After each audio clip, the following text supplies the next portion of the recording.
The flame-grilled Whopper from Burger King. The most food-filling burger. Is it, though? Is that? Yes. A slightly better version of you. I don't understand. Just like the new Whopper that's juicier and tastier than ever before. Same, but hits different. That's my line now. Oh, sorry. Whopper never tasted so good. Order now on the Burger King app. This is the Go Radio Football Show with Burger King. Order the ultimate food satisfaction with the Flame Grilled Bacon Double Cheeseburger XL. Order your Burger King delivery now. Let's go! Good evening. So Rangers are through. Tuesday night at Ibrox, 8 o'clock. The Champions League qualifier up against Bruges. Celtic play 24 hours later at Celtic Park. The game they didn't really want, it's the team from Kazakhstan, Kairat Almaty, who just won out last night against Bratislava. So it's been, 3 years since we had both of them in action in Champions League. It's not Champions League proper, but they're both just 2 games away from a £40 million booty each. It would be massive. Someone who was with us the other night, so he's back by popular demand. Peter Grant is with us, and Richard Foster was on the other evening. Richard, welcome back. Thank you. Rangers are through, but it wasn't as easy as some people thought it would be last night. No, I think we spoke about off air last night. I was walking the dog, and one of my neighbours, I don't even think I said anything relevant to football, and he just said, we faced 26 shots tonight. Now, he used the word we, that's not me using the word we before, just to clarify. I believe he said that they'd faced their worst ever XG in Europe. So I don't think it was the performance that the Rangers fans wanted, especially after the first leg, where it seemed like, we all thought they would go over there and the result would be pretty similar, because I didn't think Pilsen were that great. But clearly they were better, and Rangers were probably, seemed like they were a lot worse. And when you're facing 26 shots, 7 clear-cut chances, you've got your goalkeeper to thank for going through. But that's been the story of a few games this season for Rangers. Yeah, 2-1 in the night, but 4-2 in aggregate, Peter. The manager wasn't happy with some aspects of it. I think they made it tough for themselves. Paul, listen, the bottom line is he's went through. That's what you've got to do. So let's give them credit. They've went through, they've done the business really in the first leg, and I said it when it went to 3-0. If they went over there 2-0, it was a completely different game. We always sensed that, and you can sense that in the first period. I agree with Russell Martin in the respect to that, but sometimes I've got to look at Russell in this respect, because they're trying to do things that I don't think the players are comfortable, and I know the only way you can get them comfortable is training and demanding that off them all the time. I understand that, but you can see it in certain guys' eyes that they're not wanting the ball. You can see it in Jack Butland that he's not comfortably passing into the middle of the pitch. He had a couple of great passes in the first half last evening, but then there's other times it's on. When the players are coming that short and they're making all the angles, if the goalkeeper goes long, you're never going to dictate, because the ball just keeps coming back to you all the time. And that's what I felt in the first half, that Rangers brought a lot of trouble on themselves with turning the ball over in bad areas. And Russell Martin's right, a couple of times they played through it and they looked great. They got into really, really good positions, but then get into the final third and were poor again.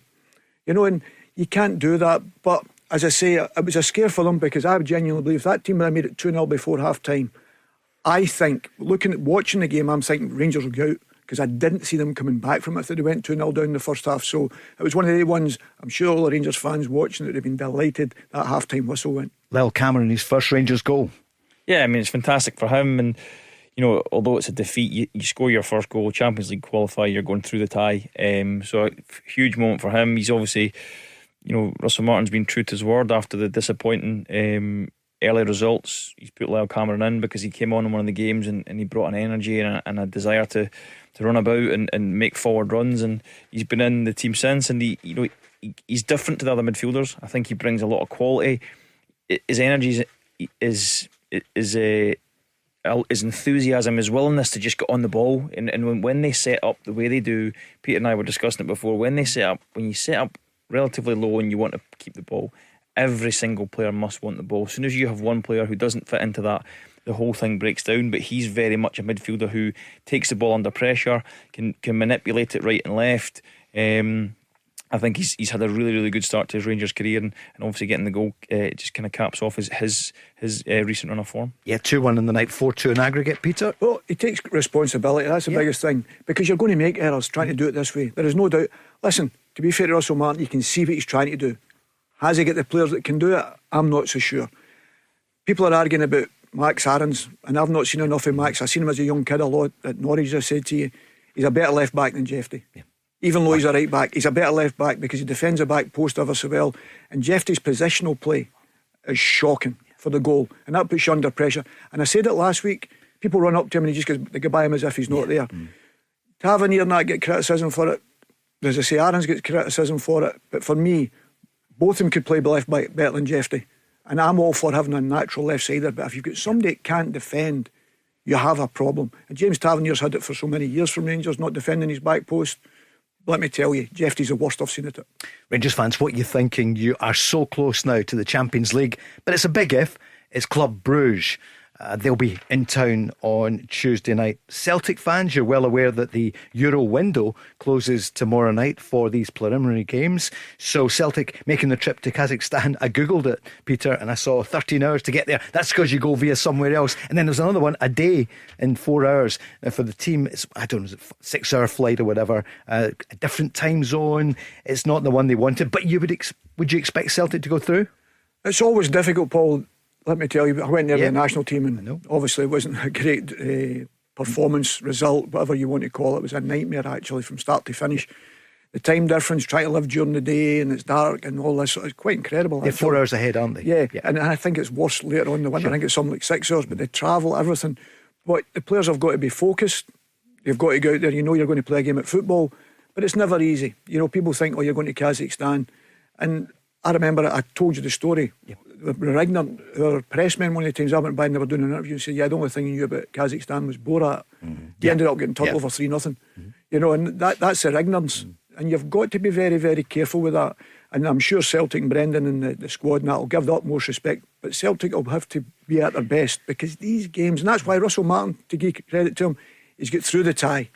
That's what you've got to do. When it's a cup tie, you have to get through, and they've done that. And Celtic's the same getting this one. They will know they will have to be at their best and perform because teams are capable of scoring against you, surprising you, Paul, at any level now. Richard, are you surprised Celtic haven't gone into the transfer market since we saw you last week? Yeah, I was actually weirdly discussing this with my friends last night. One's a Celtic fan and he was unhappy with their signing policy. And, you know, it's hard from the outside looking in. They clearly have a plan of what they want to do. Brendan Rodgers will clearly have targets.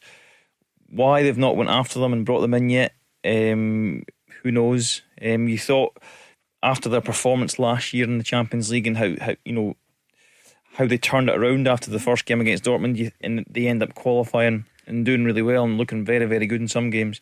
You think go and add to your squad to give you a better chance of doing that again. Because let's be honest, even right now they don't need more firepower to win the Scottish League, I don't think, but they do need more firepower to go and compete in Europe. So why not go and get someone now? They might be waiting to see if they get through this tie. I don't know how it works in terms of eligibility and when. I know you said there that tomorrow's the last before for the preliminary. But if they get through that, then it opens up again. It opens up again. So it's one of them. Are they waiting to see if they're going to get the money before they then go and spend it? Their business model, let's be honest, has been very shrewd in recent years. I mean, how much money have they made in transfer fees? So, who are we to knock it? But I have been surprised because I thought they would go and get that, that marquee name, that signing that will really, really excite the Celtic fans about them in Europe. And the fans are looking for it, Peter. I mean, Kyogo left in January. There hasn't been a direct replacement up there with Ida. Kuhn is gone. We know the story. You can understand why the Celtic fans are looking, crying out for some big signings. Or you're saying Celtic fans, but Brendan said it, Paul. He's the manager. So the bottom line is, we could be sitting here thinking this, that, and that. When they get mentioned midfield players, I'm thinking Celtic have got a lot of really good midfield players. When you're talking about strikers, I'm thinking, well, Shin's come in.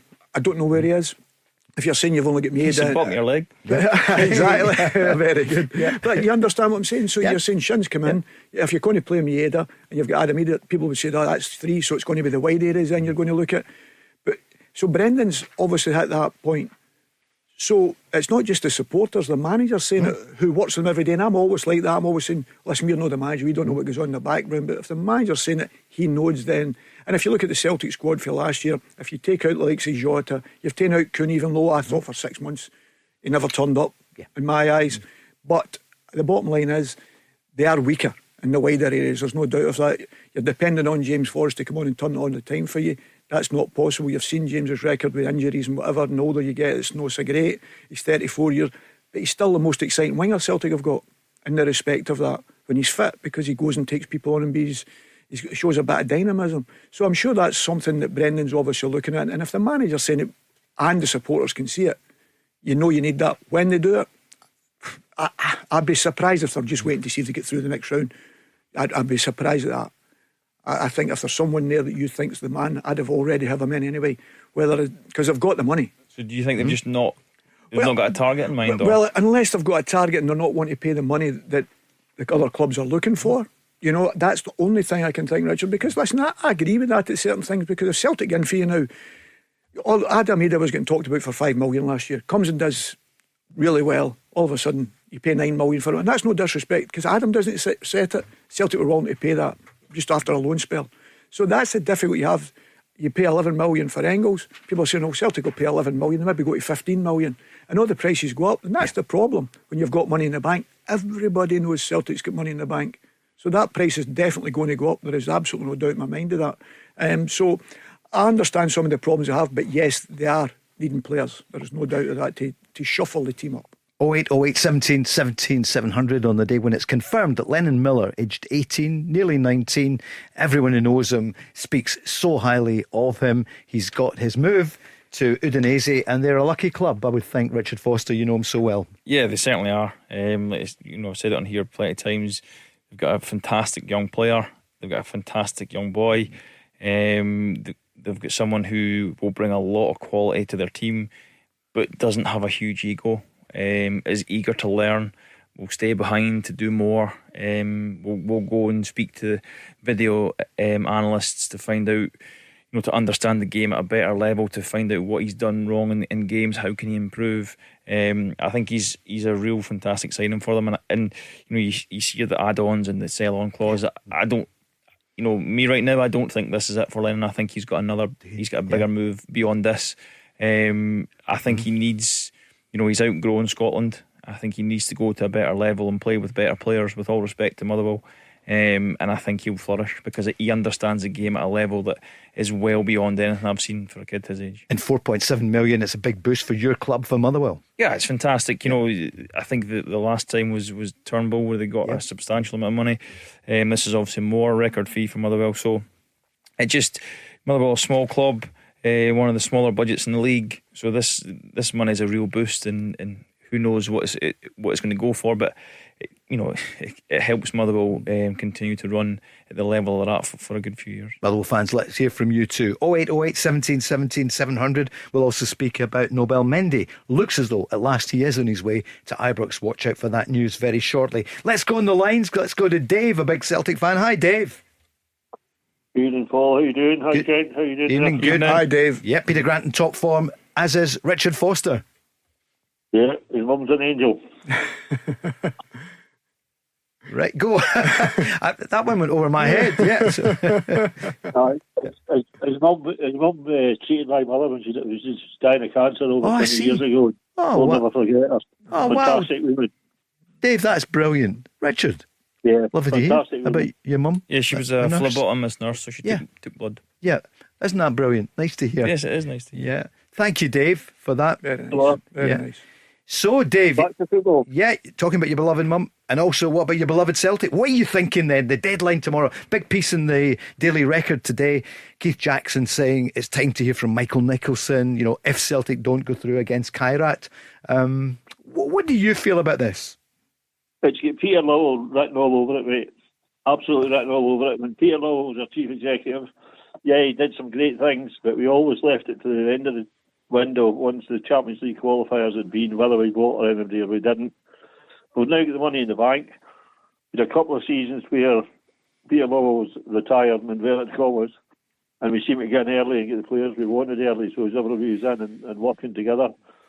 Now he's come back in an honorary position, and we seem to be back to where we were before he retired. Do you think that really is the case, though? Because you're entitled to an opinion, but is there any fact surrounding that? Michael Nicholson's the chief exec.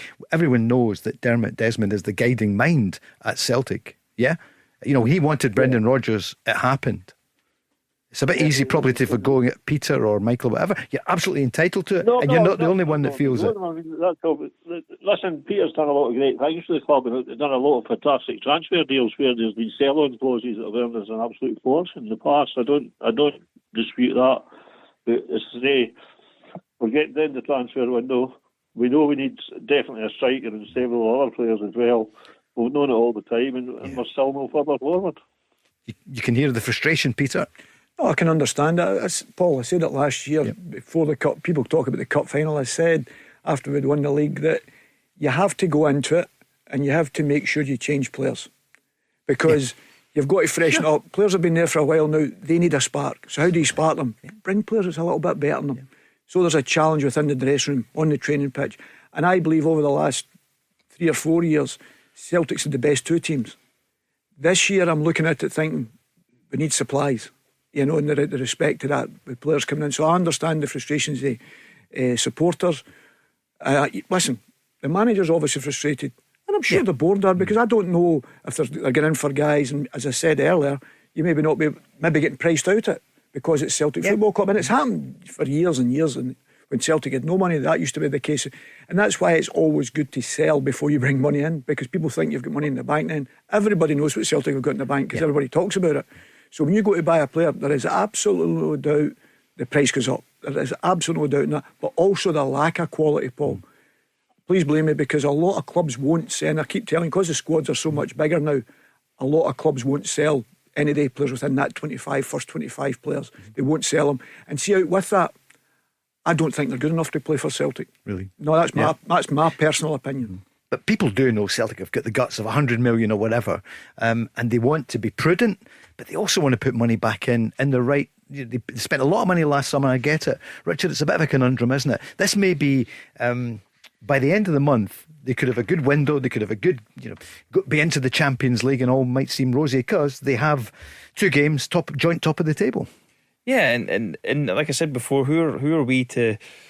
From the outside, who are we to question their business model? Because their business model has got them that 100 million in the bank. You know, the way they buy players for, relatively small fees. They then sell them on. You look at Engels, and maybe Engels is a bit of a warning for them. Look, he's their biggest signing, 11 million, or one of the biggest signings, 11 million. And he's not started the first 2 games of the season. So are they thinking, well, if we then go and spend 15 million on a player who's untried and tested in Scotland or in the Champions League, are we going to eventually lose money on him? And Celtic don't, as no team does, but they don't regularly lose money on players. They tend to make money. So maybe spending big money on players is not within their model. Now, I think they have to do it for the Champions League because they need the extra quality. But Peter's right as well. Where is that extra quality? Are you buying a player, and let's use Man City for example, who's not in the 25, but he's going to cost you 30 million because it's Man City? And we might not be ready to play for Celtic or good enough, but you have to pay over the odds. So they're possibly just being really smart, really prudent, and going, look, the right signing will come up, because players towards the end of the window, if they look like, well, I'm not going to play at my club, then they try to push through moves. We look at Isak in a different level, and he's trying to push through the move, and that does happen, but that happens towards the end of the window, and that's maybe where you'll pick up a better bargain for a player. Dave? Yeah, Paul. Yeah, so listen, a lot of fans agree with you. In fact, you heard the manager as well, not about Peter Lowell, but some of them do agree on that. But that Celtic they need a wide player. They need another striker. Everyone can see it. I mean, the defence looks good. You happy with the defence? Yeah, defence is looking okay. We can maybe be a bit more strength and depth, but I think the big problem is the striker. And listen, mate, you won't hear me say bad things about Peter Lowell that often, because sure. As Richard said, your business model's been fantastic, but I would doubt that we would spend the sell-on fees and the profits, never mind the actual Champions League money. And it's I mean, in a week's time, it can change. We can have three players in by this time next week, and everyone's hunky dory, and we're qualified. Because like Rangers last night, I don't care how we play next week. I really don't care. If we get through that qualifying round, I'll be happy. Kevin's on, a big Rangers fan. He said exactly, guys, I hear what you're saying. It's measured, but who's through? Absolutely. It's Rangers. It's not Victoria Plzeň. Cup ties are about winning. That's the bottom line. Yep. And that never changes. You know, you can moan about it, the performance, but if you get through, you're delighted. When have you ever looked back at a cup winner and went, but seen the quarterfinals, never played there? Nobody cares. Yeah, exactly. Dave, thanks for your call. Thanks, Dave. Thank you. Thank you. This is the Go Radio Football Show with Burger King. Every home is now the home of the Whopper with Burger King Delivery. Let's go! What a week coming up football-wise and also music-wise the last few days. Richard, I saw you and your wife Amy McDonald at the Travis gig, I almost said, Oasis a few nights ago. Just how good were they? They were absolutely fantastic. We were there to see Richard Ashcroft before it. He was fantastic as well. And then we just stayed where we were. Didn't want to lose the position we were in, and I just thought they're just brilliant. Great performance. As good as ever? Yeah, I think so. I think, you know, they sounded brilliant. You know, obviously a lot of years have gone by, and sometimes the voice starts to wane a bit. But no, they both sounded excellent. Ashcroft sounded excellent as well. So it was a fantastic gig, real good atmosphere as well.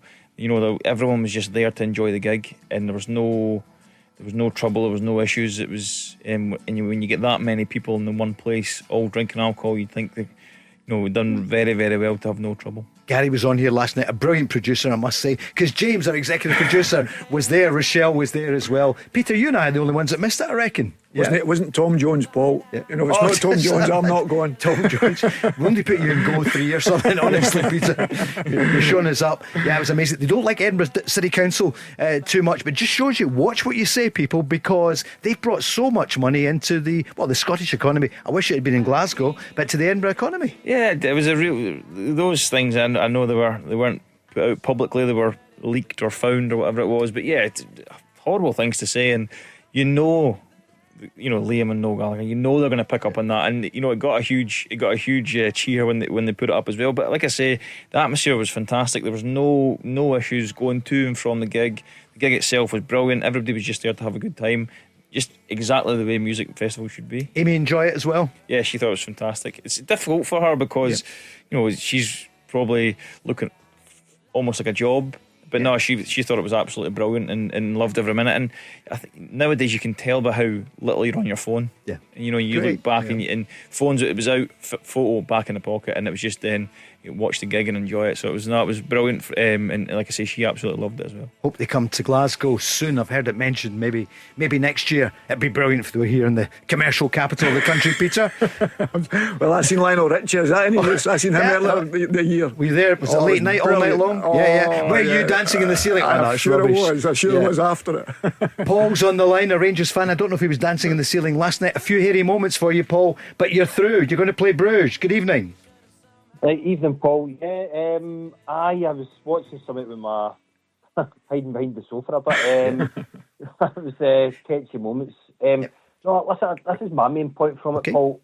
On one hand, excited we're through to the next round, and these are all tricky ties. So I was listening to Neil Lennon, who experienced it with Celtic and all that stuff, and it's getting harder for Scottish teams to try and get through to these group stages. It's getting more and more difficult. But my only concern I've been seeing the last two games, I would say, Dundee and that European game there against Viktoria, is I actually thought, and this might sound harsh saying it, right, but I was fuming my way when I was telling him. I was like, see if I was Ant-Man and Gassama, you're as well as walking off the pitch.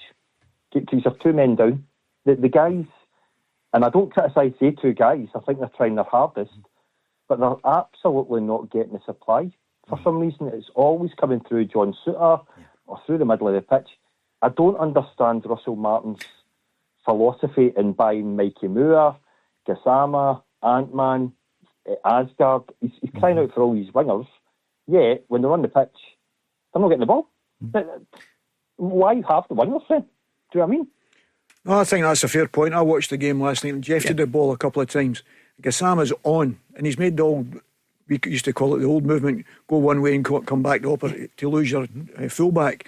He done it about 3 times, and one of the times he ended up throwing his hands up in there because Jeffy just didn't give him it. Jeffy went inside to the midfield player back to John Souttar.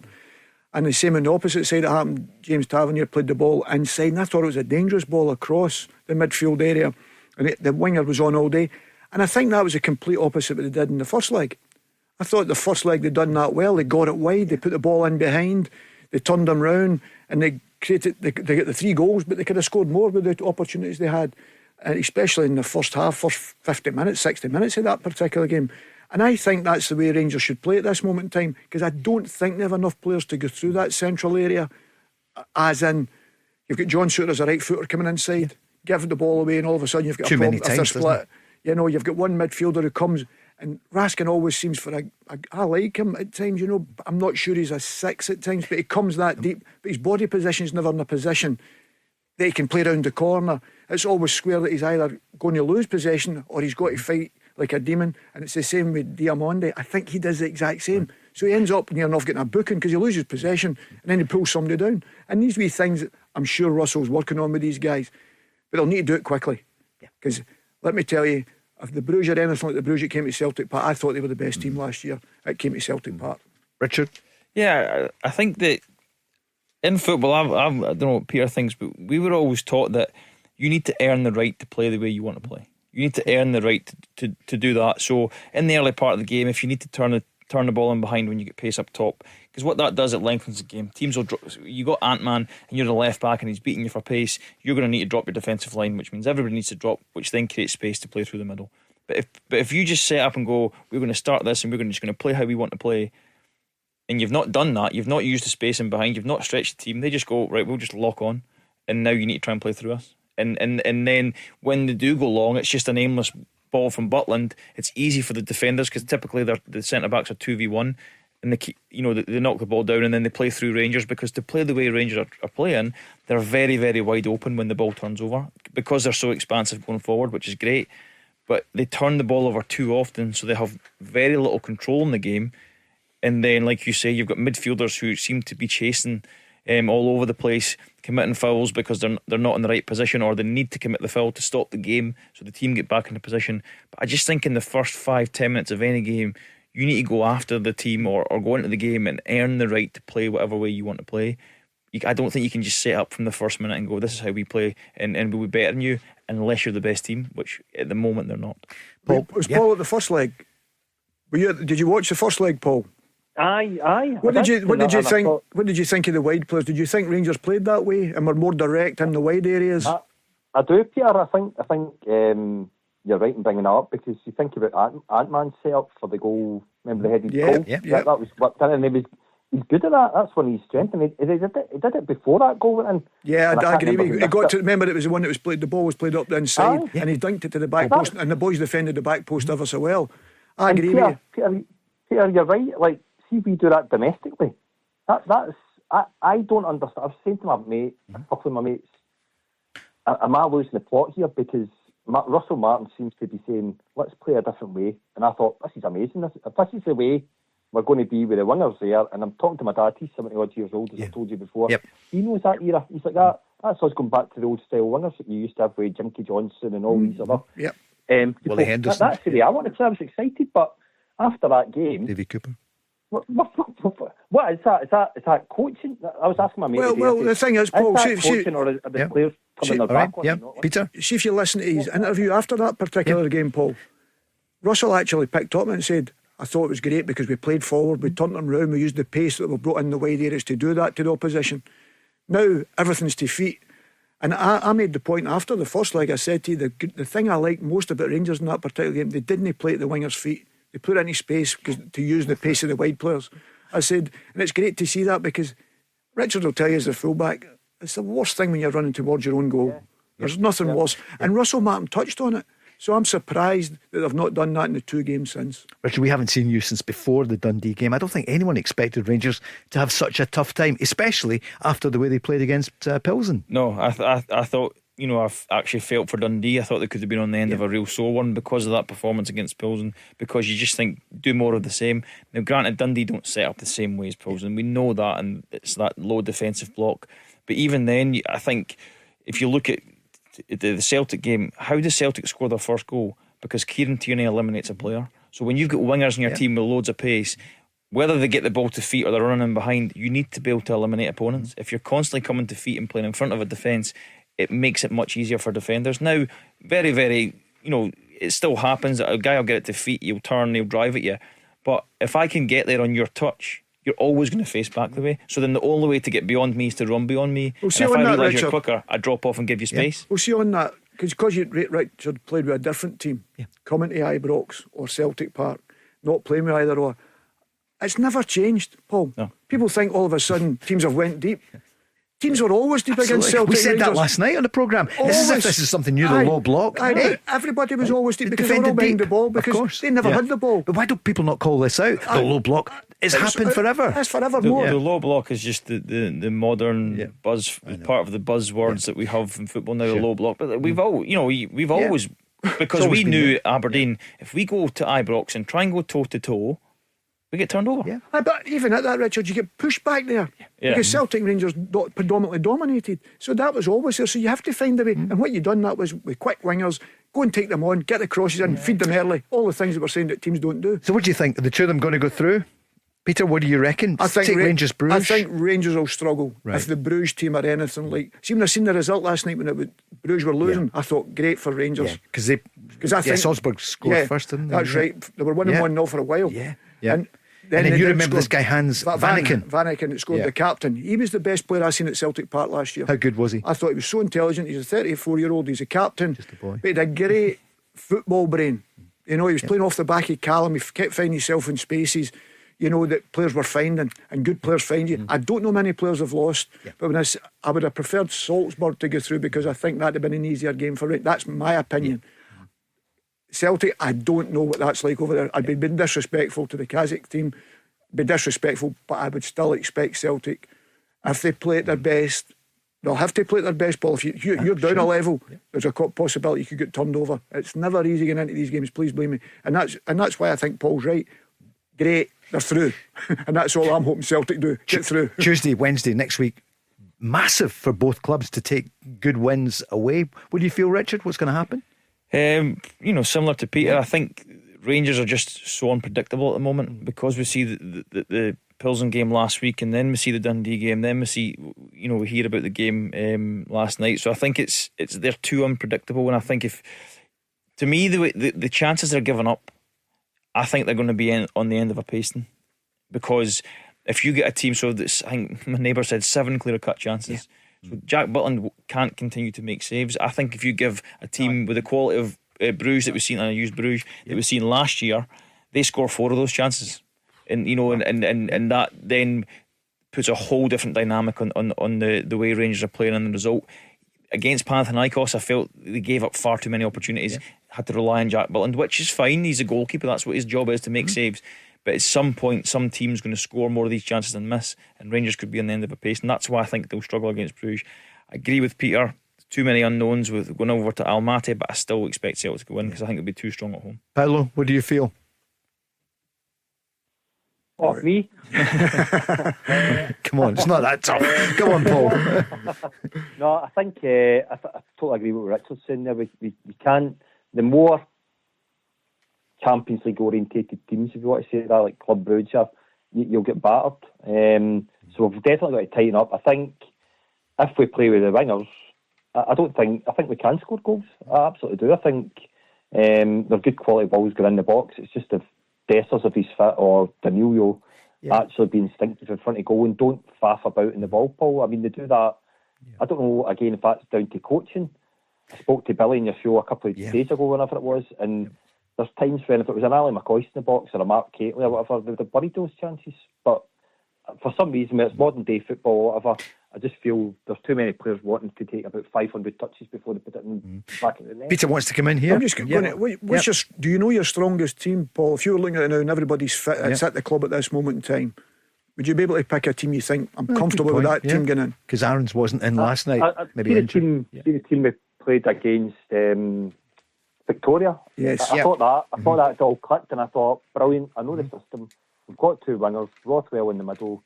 I just thought it was quite tight, but my worry, Peter, is I'm now flip-flopping as a fan. I'm thinking, Raskins did well there, but I'm more, I don't know, this happened under Michael Beale and Philippe Clement, particularly Michael Beale.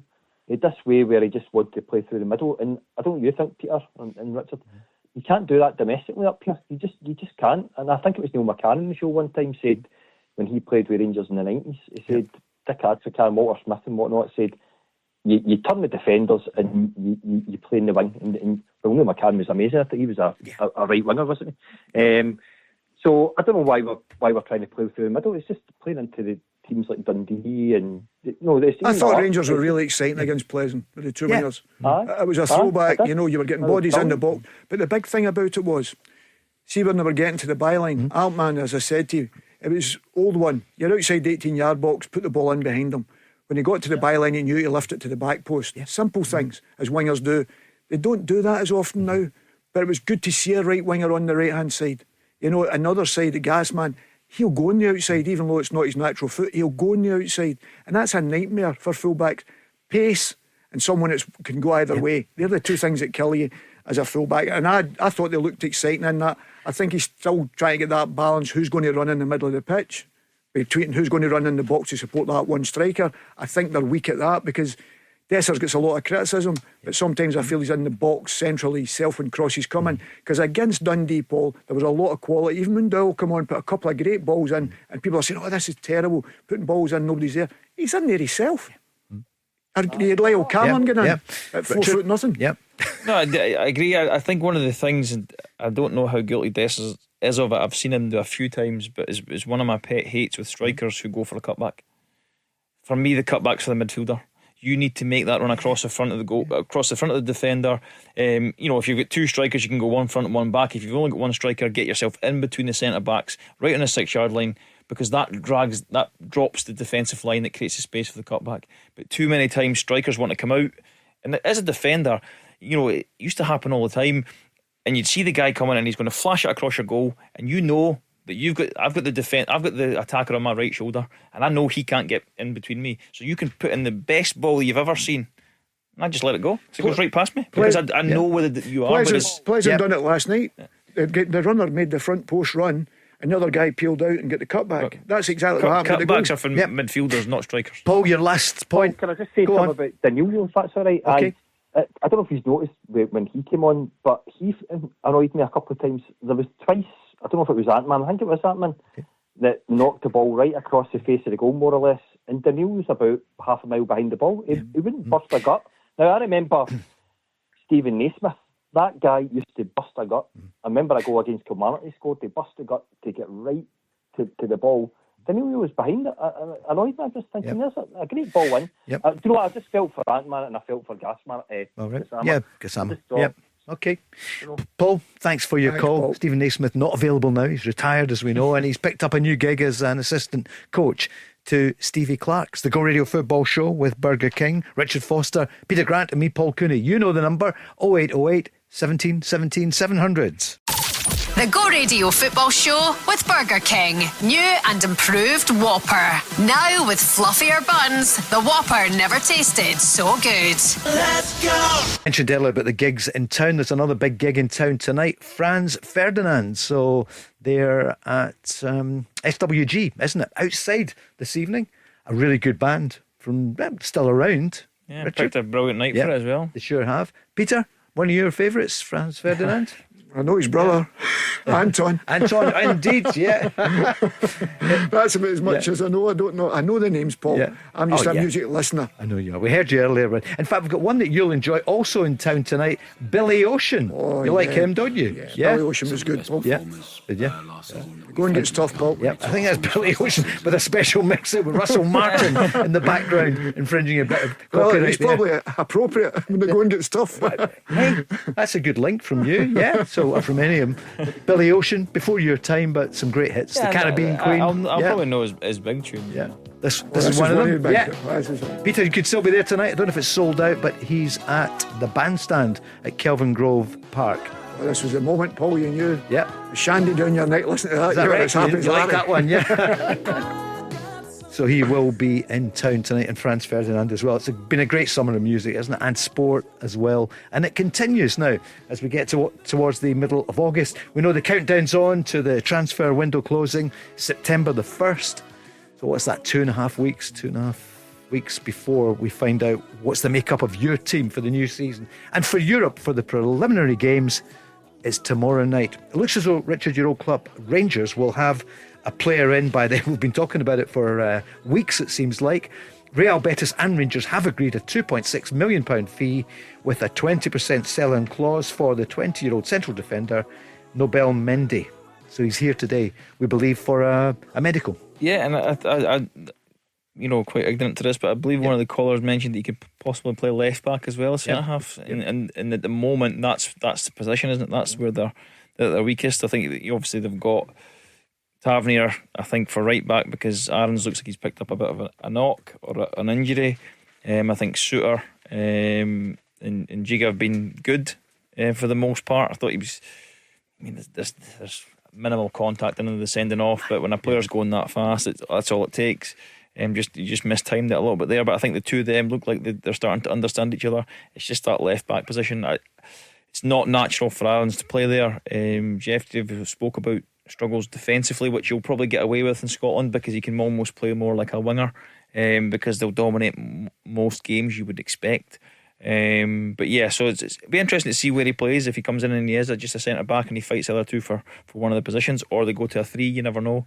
Because I think Tavernier, Aarons and Jeff Day are all better wing backs than they are full backs. So in terms of going to that three, it might be a possibility. Christian Romero is the new captain of Tottenham. The reason I mention it is because one of your old clubs, Aberdeen, are proud holders of that extra star on the jersey for winning the Super Cup in 1983. And tonight it's Tottenham, the Europa League winners, up against PSG, as we know, the Champions League winners 2025, Richard. And you'll think tonight about Ange Postecoglou, who took Tottenham there, but he's been bumped. Yeah, I was watching on the TV there as it came in, and you see Thomas Frank doing the interview, and you just think, I always think as a player, what will you remember?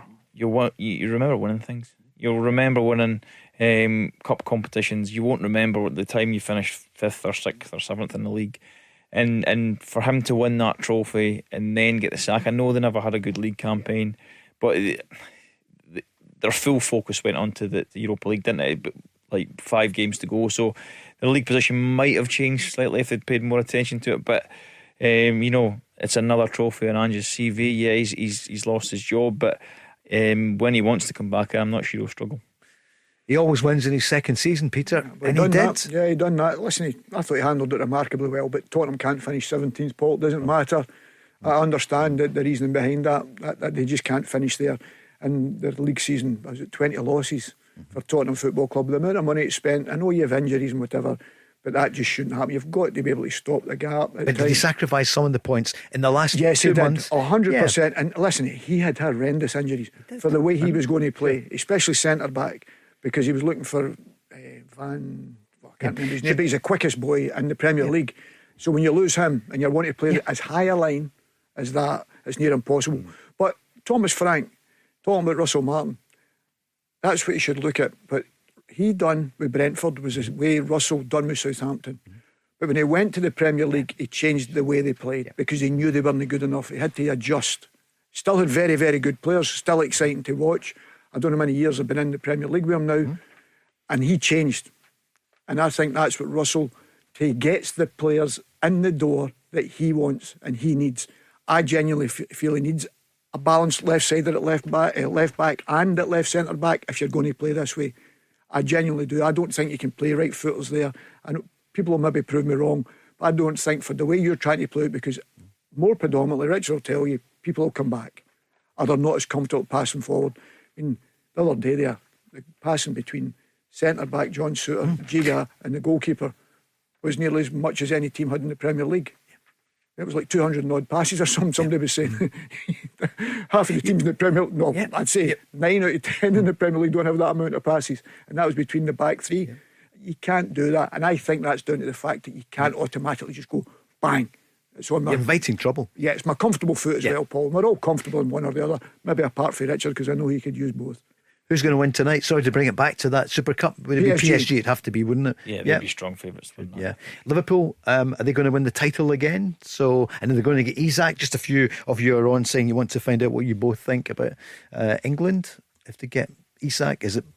I think if Liverpool were to sign someone like Isak, I think they'd be strong favourites. I know you don't know what's going to happen at Man City in terms of the players they've brought in and what they're going to be like. They were disappointing last year for the most part, but it's very difficult to go and be as dominant as they've been continually. I think you go back to Alex Ferguson, that's why what they done was so remarkable. But Man City still spend, I say they spend, but every club now spends a lot of money, so it makes no difference. I think Isak's a top player, and I think if Liverpool get him, they would probably go in as favourites. Based on last season, I thought they were great. One of the only English teams I enjoy watching, because they play forward with such pace, and they've got players who are, they attack the back line and they want to score goals, but they do everything at pace. And I love seeing a game that is played quickly. Once it becomes slow and becomes methodical and becomes chess-like, you will very quickly lose interest for me.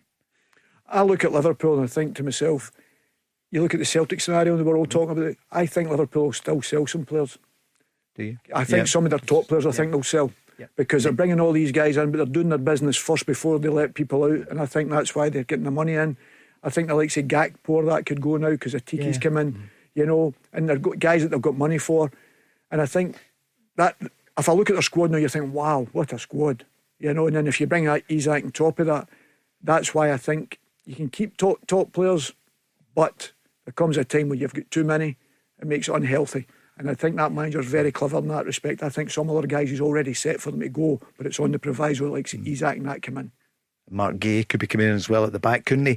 What about Jeremy Frimpong? I see he was one of the best players at the weekend in the Charity Shield, or the Community Shield. I must admit, he surprised me, Frimpong. Yeah. As a right back, I never thought he would be the right back at that level. And I know last year, I watched him, I really liked him last year, but he played mostly as wing back, so I'm interested in seeing him playing at right back this year. How well he defends against the pace and the power of the Premier League. That's the interesting thing for me, because I think his best games that I've seen him in has definitely been at wing back. Yeah, that's what I feel. It's some piece of business, isn't it? Jeremy Frimpong. I don't think many people. I know, absolutely. The sell on. Yeah, again, but that goes back to the Peter Lawwell and the model that Celtic have created. That's what they do. They don't often sign players for because the way Engels played last season, in all fairness to him, do we think he's going to then go on and earn Celtic 20-30 million? He certainly could. He has the quality, absolutely has the quality, but he needs to have a much stronger season this season. But so then, you've still got to sell on. But at the moment, you're looking at that going, right now, he's probably worth less than what they paid for him, because he had an okay season. He's not started the season. Whether that's a little injury or that, we don't know. But I just think they're used to going, right, let's unearth a gem, let's find a player, and they found him in Frimpong. I can remember playing against him when he first came to the league, and I thought he was jet propelled. Being fast was my thing, and this wee guy was just, he could go from 0 to sprint in 2 steps. Really? And it was you always felt that could he be tested defensively?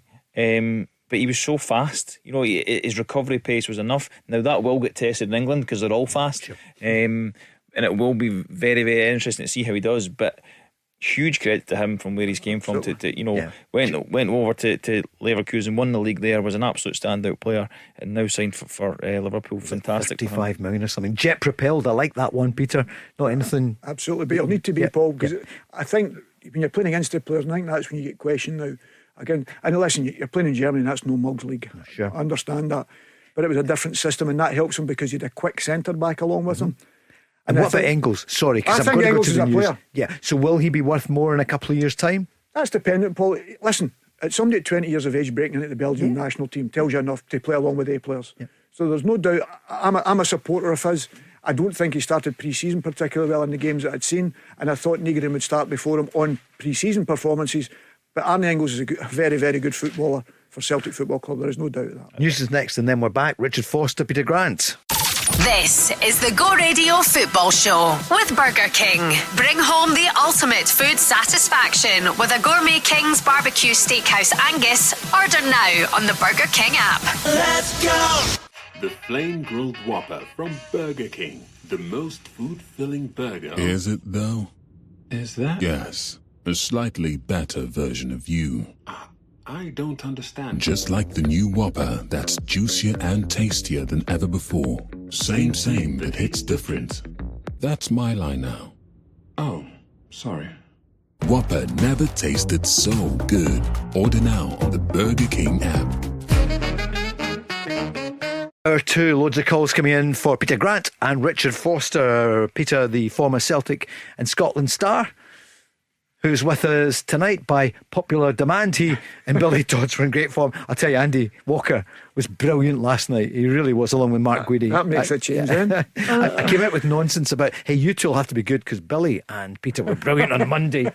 So, and Richard, you're always in top form. So, Appreciate that. So keep getting tore in there to Peter. Absolutely. Yeah, it was interesting about Arnie Engels. Mark's been on saying, no, I think he will come good, but there's more.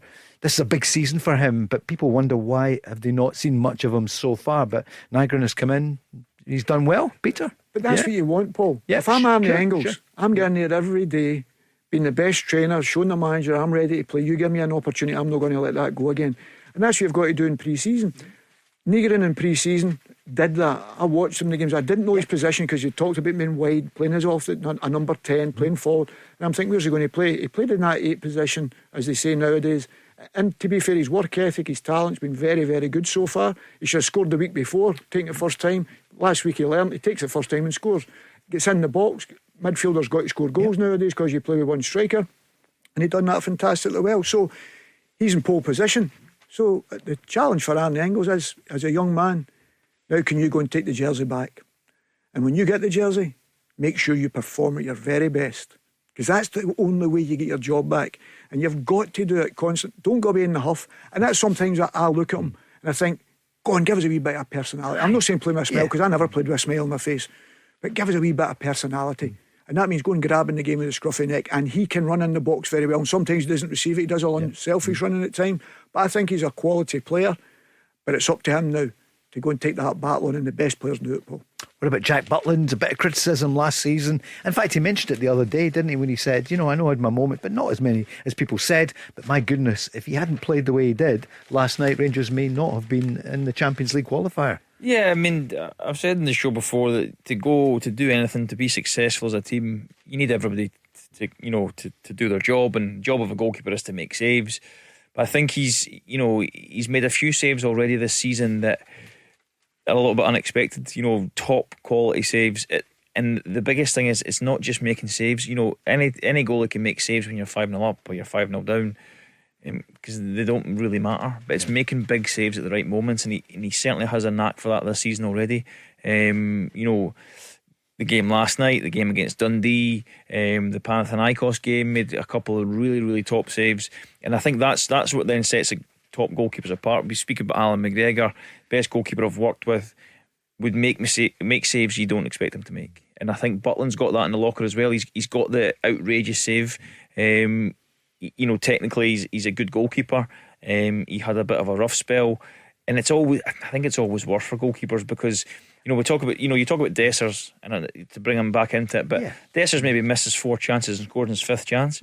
If Jack Butland makes 5 mistakes, that's going to be at least 3 or 4 goals. So it's you need to be have your wits about you all the time, and I think he's a top goalkeeper. I think they've got 2 good goalkeepers, but the Rangers are going to need him to be on top form because currently they're giving up too many chances. You would hope for their sake that changes, but you're still going to need your goalkeeper to make big saves. And I think Jack Butland in this form, we can see why when he first came in, why there was such a lot of talk about him, because he is a top goalkeeper. Peter, you know him from his early days. He almost seems too sensible to be a goalie. I'm just thinking about the thing about that, goalies have to be a little bit crazy. Yeah, but he's anything but. And he was very diligent in his work. I think it was his scaphoid he'd injured at one time, so he was out for about 6 months. But he was out in the training pitch every day, working with the goalkeeping coach, serving other goalkeepers. So he never wasn't one of these lazy young kids. I always thought he was a talent. There is absolutely no doubt of that. I thought it was a fantastic signing for Rangers. I said to you last year, even though he was going through his bad time, I still thought he was Rangers' number 1 by a country mile. And no disrespect to another goalkeeper, because I know the talents of Jack. I know what he's more than capable of. This season he's proven that the saves that he's made, as a top quality goalkeeper. And he's just got to continue that, because he'll make errors, as all goalkeepers do. They're going to make an error. But he's proven that he is Rangers' number 1, and I'm sure Rangers are delighted they've still got him, because they'd find it very, very difficult, please believe me, to replace him. I hear you. I think Liam Kelly did well, but I agree absolutely. as well. I know. I agree. I'll tell you, I heard Mark Guidi last night and I listened to what he says, and he did say that you never know, the manager might look for another keeper to come in, and also Jack Butland might be wanted elsewhere, because goalkeepers are really at a premium at the moment. Really good ones. Yeah, of course. Especially, he's okay with the ball at his feet. I think Liam's probably better with the ball at his feet. Obviously, Liam's a bit smaller. But yeah, look, he starts the season the way he does, and he's going to get interest because, like you say, goalkeeper is such a specialist position that everyone's always on the lookout for them. It would be devastating for Rangers, I think, if they lost him. For them to have to try and replace him with the same quality, I think it would take a decent amount of money. If there's been no talk of it, and I know these clubs are very diligent in their work, but if you suddenly lose your goalkeeper and no one's really spoke about it, how much work have you done looking at other goalkeepers? You probably it's probably on the back burner as a position. Look, we don't really need that at the moment. But then suddenly a bid comes in, and all of a sudden, who do you get in to replace him? So I think Rangers at this point need to try and make sure that they don't lose Jack Butland, because then I think they go into the season with two good goalkeepers. Go Radio Football Show with Burger King. Peter Grant is here, as is Richard Foster. And Peter, a lot of downloads after Monday night's show with you and Billy Dodd. Seriously, so thank you to everyone who's making the switch. More and more people tuning in live, and also wherever they get their downloads. I'm sure tonight will be no exception. And want your insight as a former Scotland coach. What about Stephen Naismith? I mean, he did well for a long time at Hearts. I think that's fair. I know the fans were they gave him a hard time. Yeah, it was difficult because of the way, if you remember the European thing about coaching and badges and who was the number one, who was number two, and then the season doesn't start particularly. So I understand that. His enthusiasm for the game, he's been in there before, he knows the players obviously, he played along with most of them. So and he's worked with Stevie before. That's right, he's now a Scotland coach if you're just tuning in for Stevie Clark. So and I see Andy Hughes going in with him. Yeah, so what about Andy Hughes from Leicester City set piece coach? A brilliant guy. I've never seen him coaching. A brilliant guy. I was his manager at Norwich, and when I went there, he was one of the guys. He's the most enthusiastic player I've ever seen. If a right back went down injured and Andy was playing left back, Andy said, "Gaffer, I'll go there." If the centre forward went off injured, Andy went, "I'll go up there." He was one of these guys who would have done anything. The big mistake I made, Paul, I should have kept him. Why didn't you? Because he was getting offered a 3-year contract at Leeds. I think it was Leeds at the time. And I was only going to offer him an extra year at that particular time because I was making changes and finances and that were slightly different. But his personality, see when I sold him, and I've said Andy's well aware of it, I lost his personality because he was such an enthusiastic guy, but everything, along with a talented player, don't get me wrong, I'm not belittling his football, but as the person and what you talk about dressing rooms, he was a leader of everything. He was so enthusiastic but funny. He had a combination of everything. Just one of the guys you just love in the dressing room in a nice way. In a nice way. He was never critical of anybody else. Would always say his piece. And a hell of a lot of time for him. So I'm absolutely delighted that he's got the opportunity again with the national team, because his work ethic deserved that, because that's one thing. He had incredible work ethic. Maybe a strange, silly question. Is he Scottish? No. I don't think. I'm just looking here. No, and you don't need to be. We know that. Look at John Carver. I have a connection, Scottish. Yeah, of course. Yeah, that's not a. Richard, did you come up against Andy Hughes any time? I'm not sure. What about Stephen Naismith? What's your take on him? I think it's good for him in terms of getting back into coaching. Obviously, he's had a spell now, and I think he really, really enjoyed his spell away from the game after the pressure of Hearts. Got the job. He was there as interim manager, came in and done really well. Got the job. Qualified for Europe, and then don't start well. Don't take it into consideration, in my opinion, that there's a European campaign and then there's all the bits and pieces that go along with that, the travel, the extra games, the squad size, and I think by the time he obviously lost his job, I think he then enjoyed his time out of the game. He spent more time with his family, so I think it's probably been really, really good for him just to kind of get that fresh mindset, that clear head. He's obviously got the itch back again and go, right, I want to get back into coaching. Going back into Steve Clarke's setup is probably great for him, because it's not the day-to-day pressure of head coach in the Premier League or coach in the Premier League Scotland, and it'll give him a chance to get back on the grass, to work with a top manager and obviously a top coach in Andrew Hughes. We would imagine, because you're at Leicester, then you go to you imagine he's going to be a top coach, and then it just gives you that taste for it again, I think. And like I say, and it's yes, obviously Scotland's important, and yes, there will be criticism if Scotland don't do well in certain games, but I think it's a good place for Stephen Naismith to come back into the game, because it's not right back into the deep end, which would be a Premier League club. In a few weeks' time, September, we'll be into the World Cup qualifiers, so there'll be lots about Scotland. He was born in Manchester, Andy Hughes. Sounds a Scots name, doesn't it? But honestly, he will wear the Scotland flag with pride. He was one of these kids, and he does. It's 100%. I loved him as a kid, and as I say, that was the only disappointing thing. Even after it, I thought, I had a wee bit of regret in myself. Well, it's good that you admit that, because nobody gets everything right. Former Celtic midfielder, he was in the squad as Mela Soro, 27 now, is now training with Falkirk. 27-year-old Ivory Coast international left Beitar Jerusalem, so we'll watch for him coming. Of course, Celtic, the Cup holders, the League Cup, Premier Sports Cup, play Falkirk on Friday night. Rangers play on Saturday 5:45 against Alloa. St Mirren up against Hearts, St John's and Motherwell, Partick Thistle against Ayr United, Morton Aberdeen, and then Sunday Kilmarnock Dundee United and Livingston against Hibs. Some really good ties there, but before that, Richard, as you know, I think you're going to jump in there, but I was going to say about tomorrow night, Dundee United Rapid Vienna after 2-2 last week, and then we'll get Hibs Partizan Belgrade. Again, it's just fantastic to be talking about two other Scottish teams also in Europe. We spoke about the Old Firm and how good it is for them to be Champions League qualifiers. I thought Dundee United were very good in the game last week. I thought it was going to be a real tough game for them, and there were moments obviously that they struggled, but there was also moments where I thought they looked like the team that could go on and win the game. I think they conceded a goal late on, didn't they? But it was flagged for offside. And I think Jim Goodwin came out and said it was a bit nervy towards the end, and you expect that. But they're at home now, they're at Tannadice, so that changes the dynamic. And Hibs as well. Again, I've spoke highly of David Gray on the show. I think that they've started the season really, really well, really strong. And it's, like I say, it's just brilliant for Scottish football. It's much maligned. We speak about it all the time, but we've got 4 teams in the European places, and then that is only a good thing for Scotland. Peter, you can go for either one. What are you thinking? Hibs should be strong enough. I thought Hibs were brilliant. I watched that game. I thought they were brilliant in Partizan. I've played in Partizan, and it's very, very difficult place to play. The fans were right on top of them, but I thought their performance was excellent. Partizan were a youngish side. You could see that. But I think Bowie was outstanding. Everybody talks about Boyle and whatever. I'd seen Bowie when he was at Wraith, and then when he went to Fulham, I tried to get him on loan. Did you? Yeah, because he was playing in the younger teams at that time. Obviously he'd been at Wraith as a young kid and got that move. But I thought he looked really strong. His link play was excellent. Wanted to get in the box, but you know what he was? He was one of the ones. Centre backs were getting battered all over the place with him. I wouldn't surprise if he ends up kind of leading the line for Scotland. Really? Yeah. I'm just about to say the same thing. I wouldn't be surprised. That's how well he played in that particular game. A nuisance to play against, kept bumping them, like an old centre forward do. But he was taking the ball and ever so well, linked to play really good.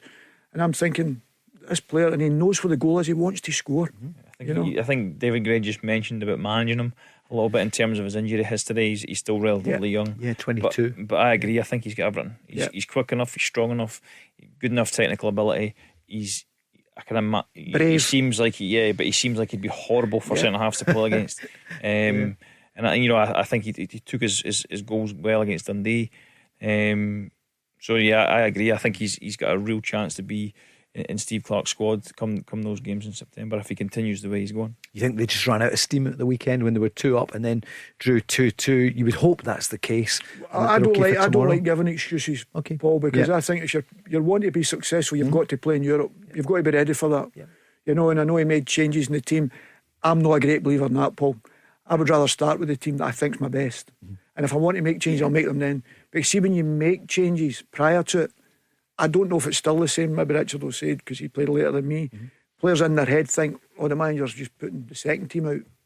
I like to start with the boys that I think, because it's another important game. Every game's important for me. So I would start with them, and if I want to rest them, I'll take them off if we're doing well enough. And I thought they'd done it the other way, Hibs. And you can see that when they bring, and it's different when you're coming on as a sub. I agree. I think I was always the same. You don't want to keep playing. I just want to play. I want to play. I think it's different now because you're 5 subs.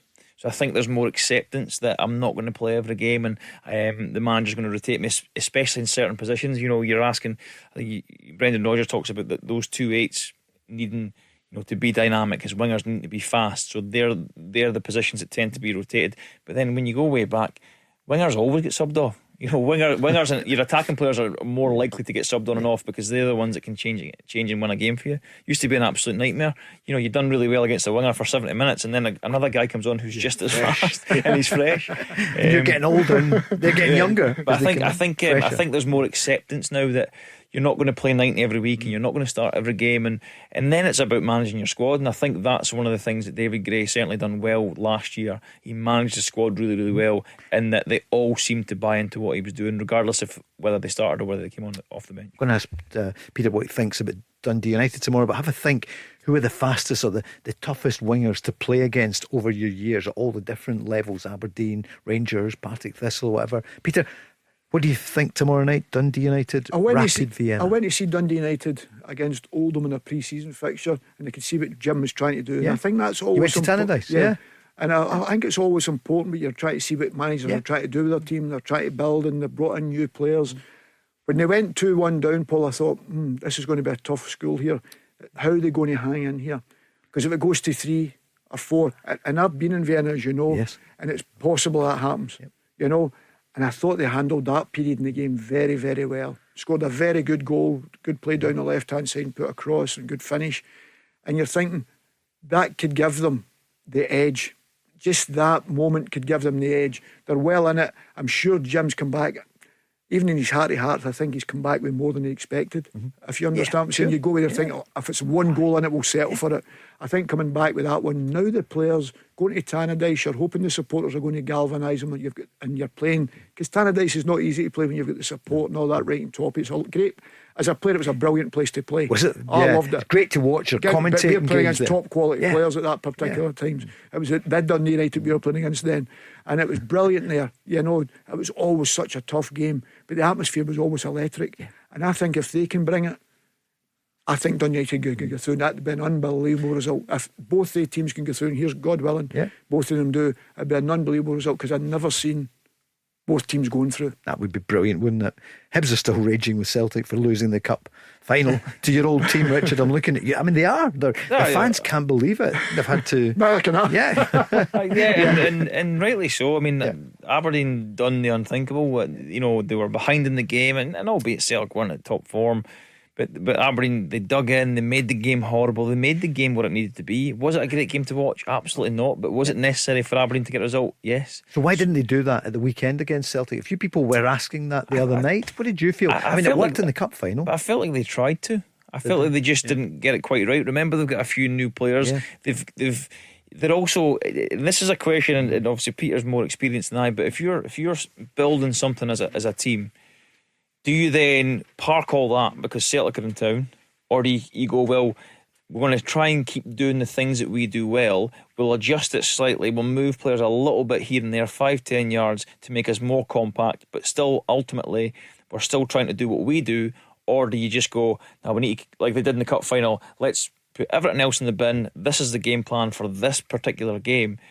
And I think in the early part of the season, I think he's right to try and keep doing what he's doing, because you're trying to get that continuity, you're trying to get yourself, because let's face it, they've not started the league season well, so they're trying to get themselves going, they're trying to get up to speed. So I'm all right with them. The centre half that was injured, who played the first game, do you think he'd have played and made it a back three? Because I personally think that's what they should have done. I think that's the way to play against the 4-3-3. The way Celtic do it is a back three. Because they're not good enough to take Celtic on.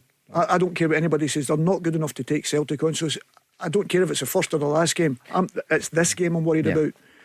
I only think that the only thing I'm getting Jimmy Thelin, if that's how you say him, if you're thinking that, hold on a minute, but I've lost a centre half, that's why I can't play the three, because I thought it suited them and it made it difficult. St Mirren made it difficult for Celtic the week before, playing the back three, and Celtic, Rangers done it. So why Aberdeen done it in the cup final? So why change it if you think this maybe suits the players I've got, and maybe the players feel a wee bit more comfortable against Celtic in a three, because they definitely didn't look comfortable in their back four. They're 4-3-3 because Celtic were just too good for them. Dave's on an Aberdeen fan. He just now saying he feels that Nielsen and Shinnie looked a wee bit leggy in the midfield up against Celtic, just beginning to show they were being overrun a little bit. Yeah, look, that can happen against Celtic. You're playing against the best midfield in the league. Any age. You could be 25 and get overrun by Celtic. But I think I know what you mean. You're to play with a real intensity, which every team wants to play with now. They want to be winning the ball back, pressing high, getting after the ball. It's very, very difficult to do that once you start getting into your 30s. It's very difficult to do that consistently week to week to week. So that then becomes, right, how do you manage the squad? How do you have enough strength and depth? Do you have a player who can replace Shinnie's quality, replace his combativeness? Do you have someone else who can do that but can run a little bit more? But Richard, you know as a coach now, what helps they too? Playing a back three. Yeah. No, it does, because no else had I played. Who I think's Aberdeen's best player. If I'm a centre forward or a forward player, Clarkson. Clarkson's got to play in that Aberdeen team. If he doesn't play in that Aberdeen team, they never look like scoring. And because they don't play forward. And he dropped him. And I'm saying, if that allows you, if you play that back three, I'm saying I'm giving the manager an out of jail card here, because I don't know if the other centre half being injured didn't allow him to do that. But that helps the two boys they're saying is no legs. I actually like in the back three, I like one of the outside ones to be a fullback. Because that fullback then becomes, he's really comfortable going out in the wide area. Yep. So as your back, if your right wing back, for example, pushes forward and we slide into a back four, I'm all right being at right back, because that's where I used to play, or I'm used to playing. So I think if you have one, at least one of the three as a fullback, it's good. Who's going to win the League Cup? Going to ask you next, and also some of the best wingers you played against, Richard. The Go Radio Football Show with Burger King. Try the new and improved Whopper, bursting with flavour and juicier than ever. Let's go! Tomorrow night, who's going to be here? I'll tell you who's going to be here. It's Craig Moore, and Charlie Mulgrew will be with us then between 5 and 7. Richard Foster, Peter Grant, Paul Cooney. Tonight, Rangers are through. 2-1 defeat last night to Viktoria Plzeň, but they're through 4-2 on aggregate. So Rangers, as you probably know now, face FC Bruges, Philippe Clement's old club, Richard, when you think about it. I wonder if he'll be back to see two of his old teams. I'm sure he'll probably take the game in. You'd imagine he would. You'd want to get a look at what the Rangers team look like now. He's probably someone that's got a bit of insight for both clubs. But yeah, he's spoken a few times since he's left on Rangers and things that went on, and how it went for him and stuff like that. So I'm sure he'll take a real interest in this game. Celtic, so that's Tuesday night. Rangers 8 o'clock. It'll be a full house surely at Ibrox, and then the following evening, Celtic against Kairat Almaty, 8 o'clock, the Kazakhstan team. And then the following week, it's the other way around. Celtic play Tuesday evening 5:45 in Kazakhstan. Rangers play on Wednesday that's the 27th of August against Club Bruges. Udinese have paid Motherwell nearly £5 million, biggest ever for the Lanarkshire club. 4.7 million plus add-ons for the I almost said the young maestro there, Peter, but the young midfield genius player. He'll be 19 very soon. I think it's a phenomenal story, and he has moved to Italy, and I know that you both welcome that move for him. Some Celtic fans, I heard Mark Guidi saying he could have been going there if they... Listen, I think there's no doubt Celtic have been asking the question. Yeah. So we can't criticise Celtic or Rangers, because both teams were mentioning them. They get in there, and Lee, as we know, played the game, and his boys probably been sitting down saying, if I get an opportunity to go abroad, I want to go abroad no matter what. He's fortunate enough that a club like Udinese in the Italian leagues come in for him, in the respect that he's earned that, and he earns a choice to go there, and I think it's the right choice for him. I genuinely do. When you see the success of other boys, go and learn something, go and become a better player. What does it take? Because the one thing we can always say about Italy, and it's always been the case, I've seen it with Di Canio, you can always say he was a nutcase, but professionalism, wow. Was he? Oh, unbelievable. The strongest I've ever... You could look at the size of all these boys. Rico Annoni, these were monsters, but they could play, obviously. But their physical preparation was something different. We went to the gym and done all the things.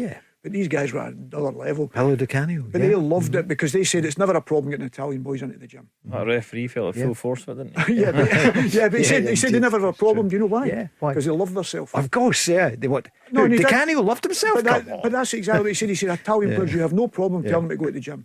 They'll be in the gym because they love their body in the summertime. But they were unbelievable. You look at that Milan team, how big and powerful and strong, all that thing. Di Canio was in amongst that group with the Barreses and all these guys. So he was led with the best. So you look at him and you see these guys, these were different class. And I think for these young players, it's an unbelievable learning experience, but brilliant for Scotland as well, the experience that they're going to get. He was some player, Di Canio. It was great to interview as well. I remember when the late great Tommy Burns was sacked and it was the STV live games. I think it was Hibs Celtic, end of the season. And Di Canio said either if he is sacked or if he has been, I know play again. I'm not playing again for Celtic. I remember Jeremy saying, Paul, that got you a new contract at STV because it was a great interview. He suddenly came out with it, and I had the director saying, Paul, 30 seconds, you need to wind it up. And Di Canio goes, I'm not going to play again for Celtic. And I was like, dynamite. I just kept going. No, I loved Tommy. Remember the golden boots, Peter? We got 50,000 for Cash for Kids with his golden boots that he wore. They weren't great boots as it turned out. But the biggest thing about that game, Paul, if you remember, we go 1-0 down and then it's snowing. He's wearing these golden boots, and I'm saying to him before he goes out, you better play well. Because he's got golden boots. This was at Aberdeen, wasn't it? Am I right? Yeah. And then we go 1-0 down and we win 2-1. But we were brilliant that night. But he scores a wonder goal, going round Theo Schneider's, he's touching, he's rolling it round him and rolling into the back of net. And I think you've done yourself a disservice. I think you get £68,000 for it, because I think it's Sir Tom and someone else bid the same. He did. And they ended up saying, keep it. Yep. We'll take a boot each or something like that. That was the way it worked. It was phenomenal. But what a player, by the way. The goal he scored, that scissor kick he scores down in England for West Ham. For West Ham is one of the best goals ever. Against Wimbledon. The level of technical difficulty to do that is absolutely phenomenal. But I suppose that's what he was, a player. He was a maverick, wasn't he? He was an absolute genius. They were the most expensive boots ever in the history of the world, and it was John McGuinness who had won £10.5 million. Great guy, John McGuinness had won in the lottery.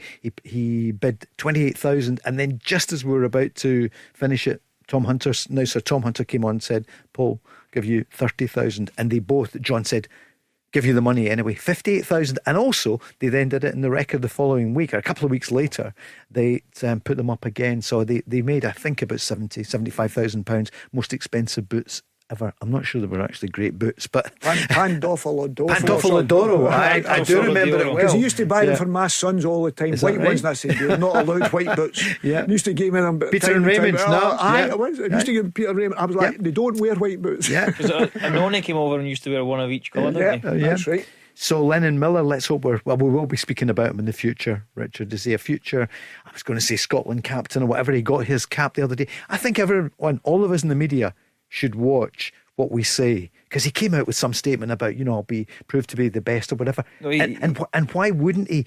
He wants to be the best he can be. The thing is, with Lennon, when you know him, that doesn't come from an arrogance. It just comes from a desire to want to be better all the time. He won't go to Udinese and think he's a complete player.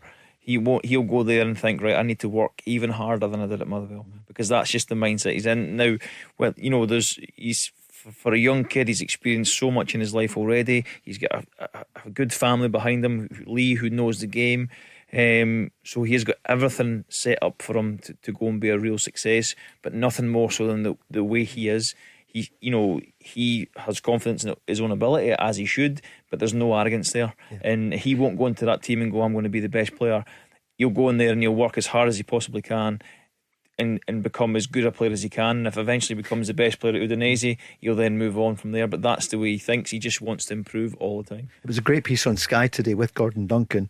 Really enjoyed it. Told me some things I didn't know, including his dad Lee was saying that when he was 7, he wanted a corner flag in the garden. He wanted to practice corner kicks. I mean, age 7. No, that was probably his dad wanted to practice heading the ball in the net. Probably, yeah. And I didn't realise he lost his mum when he was only 5 years old. Yeah, and I think, she's remembered all the time. And I think it's fantastic what he's achieved, given that, how hard that is. I can't even begin to imagine how that is for him and for the family. But no, he's a credit to her. He's a credit to his dad, and Lee's new wife as well, Maria, I think she's been absolutely phenomenal for him as well. So I think he's got a real strong family base behind him, and like I say, everything's set up for him to go and make a real success of this move. Well, we said in the summer, Paul, we thought he should have went to the Euros when the Euros were on, the summer previously, because we thought he'd earned it with his performance, just for the experience and everything. So it's not a surprise to us when we see his talent. I never look at somebody's age. If I think he's good enough or better than what we have, you've got to utilise that. And at that particular time, I thought he deserved to go. And a couple of guys we did say, the next squad they were in after it, it was too late for me then. And that was an experience he already could have had. So now he's got to go there. What he's done at Motherwell means nothing now. That's the secret of being a good player. Now you've got to go to Udinese and tell everybody how good you are with your performances on the training ground, how you respect yourself.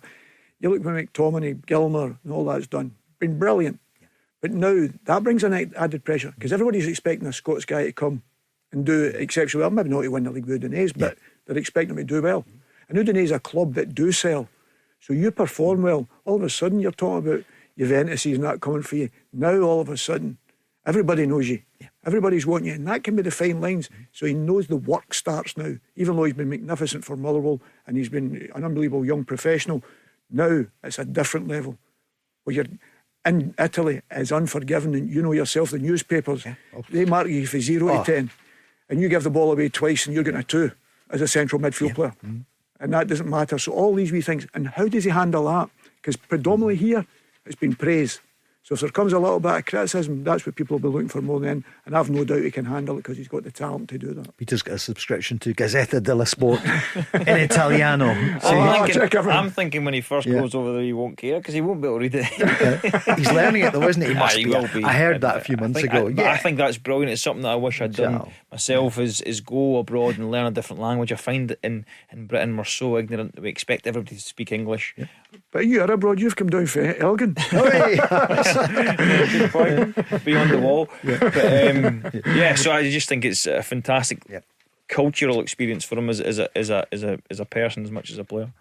Richards, who are some of the players that you played against then that you thought, the pace of them, or not even just pace? Well, the pace, the first one was Ivan Sproul. I'd played the previous season as a left back for the reserves, because it was the only position that we didn't have, so I got to fill in there because I could swing my left foot moderately well. Our left back Richie Byrne got injured. We were playing Hibs. They basically went, right, who's the fastest guy in the squad? That's you, Foz. You can kick it with your left foot. You're left back. Sandy Clark claims it was a master stroke because I'd played for him with the reserves, and that was it. Just go and play against Ivan Sproul, and it was, we jog up to the halfway line, Kevin Thompson gets the ball, turns it in behind, we'd race. But he was that fast that he was he was a little bit erratic, and he never knew which way he was going, but he could change direction at full speed. So you think he's running outside you, and all of a sudden he takes a big touch inside and he just changes direction. So that was a real learning curve at full back. Lucky that I had Russell Anderson on my inside to guide me through that. But he's probably the fastest. Michael Hallam, fast. Two that stand out for different reasons. Alton Top, I think it's Hammet Alton Top, played for Bayern Munich. He was the first player that I'd ever seen make the run across the face of me on the inside for the pass in between me and the centre back. I'd never faced that before, because and it was such a brilliant run, because you can't stop him, because as soon as you touch him, it's a foul because he's ahead of you. And it was a brilliant run. Obviously it relies on a quality pass, which Bayern had plenty of, but that was a real learning curve. But probably the best player I've played against in Scotland, and it was the most surreal experience ever, was Shinsuke Nakamura. This guy was incredible, but he never used to breathe. He never used to be out of breath. He never used to shout for the ball. He was silent. Really? Yeah. But obviously his players knew where he was, and he could get the ball and you'd go really, really tight, and I'd be in there steaming in tight as you can get to don't let him turn, and you're breathing heavy, and he's just like nothing. And his just touch was immaculate. He could take, he'd keep the ball off you in a phone box. He'd touch was immaculate. He'd come in, he'd shape to go inside. He could go on the outside with his right foot. He'd occasionally clip one up to the back post with his right foot, or he'd come inside with that left foot, and then he could shoot, he could cross. He was incredible in terms of all-round football player, and not one of those players who's deceivingly quick, because you think, he's not that fast, and then he opens up the legs and you think, ooh. It's his first touch, you make him look fast. But but upstairs as well, Peter, he was so sharp, and he understood the game. And bearing in mind, he played in a very, very good Celtic team as well. So he in terms of In terms of concentration for a full game, he was probably the hardest player to play against, because you could never switch off, because he would always be looking to try and to go past you, to beat you, to sit you down, to cross the ball, and he was fantastic. You can just imagine the hundreds of thousands of Celtic fans listening. Forgot about McGeady as well. Well, when you said Nakamura, I was thinking of that team, Aidan McGeady as he well. He could go both ways, quick, strong. Actually, he broke into the team and he was a bit lightweight, didn't seem that explosive, got injured I think, and then came back and he was an absolute machine. Had the flip-flap, but he could flip-flap outside, inside. He was very, very difficult, but because he relied more on pace, I enjoyed that a little bit more, because I was quick in turning, that was my thing. But Nakamura, in terms of his game intelligence, he came off that mentally fatigued as well as physically. Peter, you're one of those smiling there when you talk about Nakamura, first of all. I mean, what a player. But I always think these players, Paul, look quick. And Richard's right, you don't think they're quick, but it's just because their touch allows them to be. They just think that a little bit ahead of you. So no matter what you think, they're already thinking, before I receive it, I know where I'm going next. Their first touch takes it, because you're coming in, as Richard says, I'm coming in at 100 miles an hour, his touch will take it by you, so you're running by him, because he's already taken it by you, or he lets it run. So they're always making you think, and the best players do that. They always make you think, and you think you've got them. And that's why, playing against certain players, I was fortunate enough, I knew that the players predominantly I was playing against, the likes of Gascoigne and all these. Paul Gascoigne, I've got to go and watch them myself. I'd go and watch them myself, because everybody tell you going tight, and I'm thinking, well, they're telling me to go tight, but he scored a hat-trick against Aberdeen last week, and they went tight. But I knew Gascoigne since I was 15, so I used to drop off him, because he used to love that elbow going up. So all of a sudden, Paul would put his elbow up, you were backing off, you were turning your face away, and then he would drive. And you were never getting back to him because he ran with where his arms were. So I was well aware of that. So I would try and get the tackle in as he done the turn, you know. But that's what I'm saying. It's these small details that you knew, talent-wise, you couldn't live with him, but you knew there was a way you had to try and stop him, so you had to scrutinise him. And he's right about the Nakamuras and that. Every minute they were capable of something. You know, McGeady and all that, they could left, right, you know, move. But they work hard at it as well, Paul. People think these good players just become good players, and they're just natural, and then get into the dressing room. Hey, every day. We worked with, so we had Vladimir Weiss at Rangers with Kenny McDowell, and you know, doing the fast feet stuff, brilliant, unbelievable skills, incredible. And I was talking to him, and Koji used to be, I was at Celtic as well with McGeady, and he was like, Vlad's good, but nothing compared to Aidan. Nothing compared to Aidan. That's how, and his feet were a disgrace. Like you'd sit there, you'd be tucked in because you're a back four, two strikers up, and you can just see him stood out in the left wing, and he had that little touch as he would run towards your little touch, and it was terrifying to play against. Brilliant. You had some great games against him and great battles, and you know, you always felt great when you got a few tackles in and you felt like you came out on top in the tie, but then they would just take him off and put on something else. Put on Nakamura. Peter, Johnny Zown asking who were some of the best players for speed wise, the dynamic explosive speed. That's next. The Go Radio Football Show with Burger King. New and improved Whopper. Now with fluffier buns. The Whopper never tasted so good. Let's go! Into the final section of the programme. Thanks for all your calls and messages. Yeah, Peter, Jack's asking, you mentioned about Paul Gascoigne. You must have played against him then, even from the days at schoolboys. Yeah, from young teams we played schoolboys and youth teams against each other for a long time. And so wasn't surprised the player I was coming up against, and he was a terrific talent. Just a shame he got that injury. But everything about him was great. The character, you know, I loved all the way he went on, the carry on he was, but because he just loved football. He's one of the guys that just loved football, and as I say, he was a wonderful player. And I just loved to have seen him at his best without the injury, because as a young player even then he was terrific. The Van Vossen video, have you seen that one? No. Like they're filming him and he's on about like going to hit the crossbar. And it's just at Celtic, but no, that was over the bar. No, he's talking about it's just Gascoigne. Like a Gascoigne crossbar challenge. So he's basically says to Van Vossen, right, over you come over here. He knows he's getting filmed. He says, right, me and you will bet, see who can hit the crossbar from 18-yard box. And obviously the back and forth, and Peter Van Vossen's broken English, and Gaza's basically taking the mick out of him, but no, he doesn't really know, and he puts the ball down just as that and thinks it off the bar.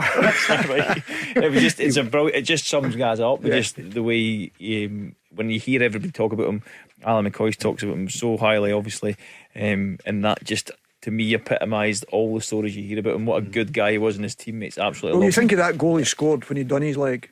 I think it was against Forest, if I'm right, the free kick he hit.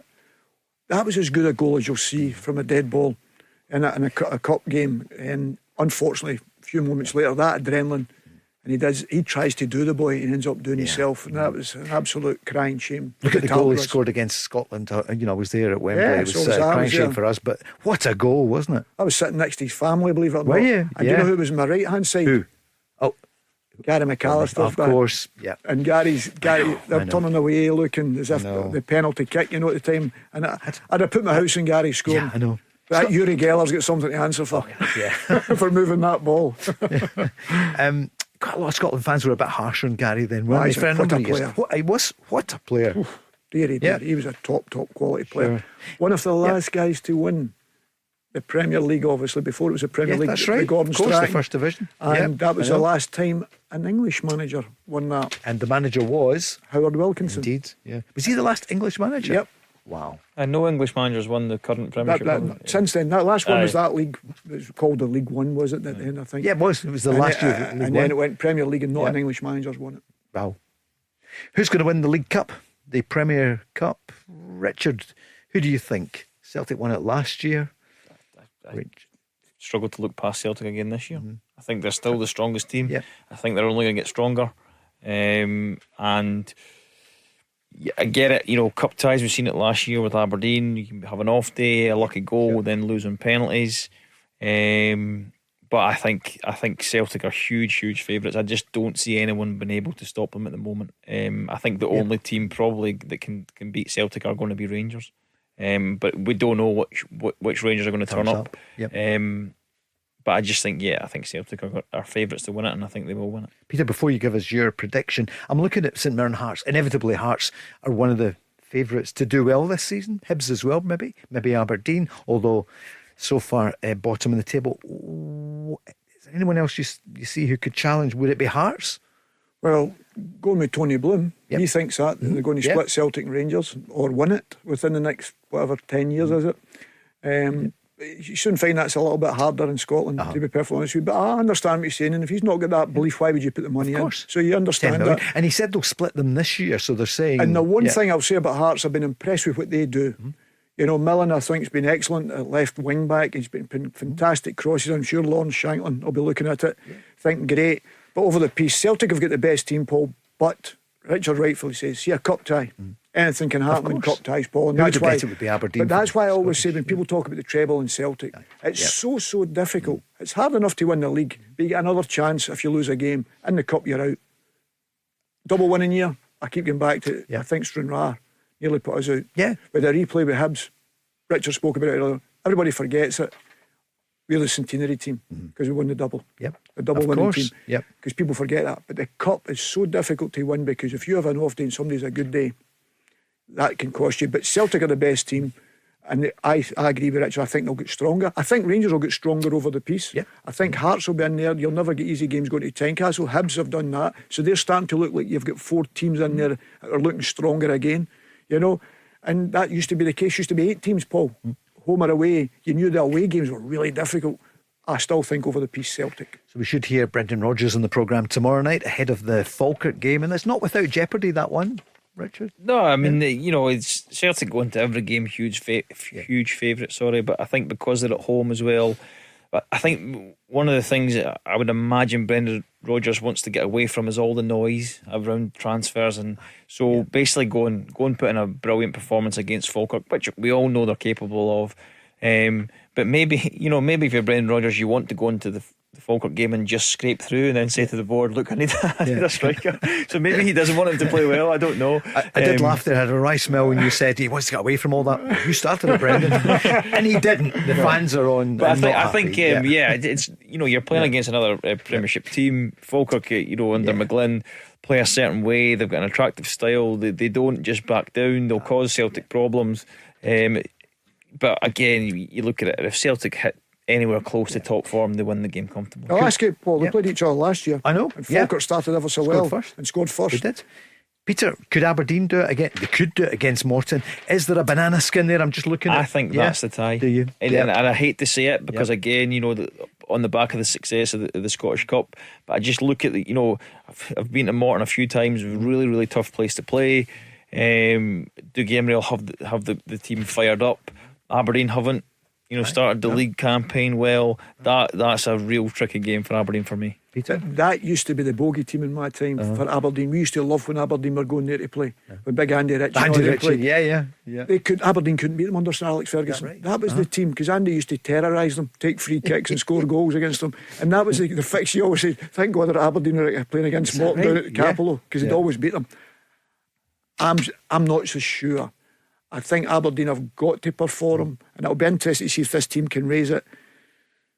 But I just see Aberdeen still sneaking through there, even though I didn't see them how they were going to score. They made the substitutions with Polvara and that coming on, and I think not Polvara, Jaden Morris, not another striker. Is it Polvara? Yeah, Polvara he came on as a sub. Yep. But the other striker Fletcher Boyd. But the other striker that come on in place of.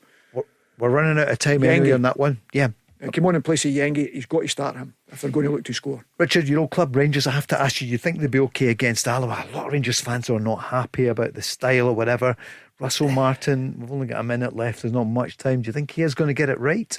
I hope so, for his sake. But win games, and then it'll give you time to get your style right.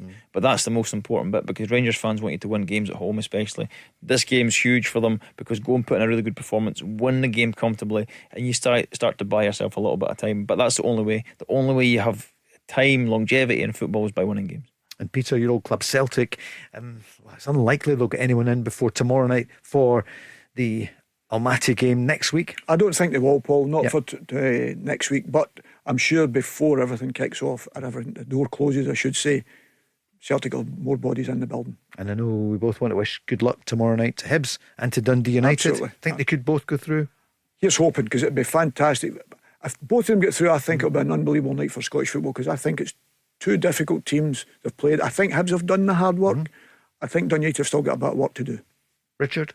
I think they both go through. That'd be fantastic. Thank you so much. Come back next week. You'll be with us, Peter, as well. If I'm asked back, Paul, you know. Yeah, I'm back. Well, we'll see what we can do.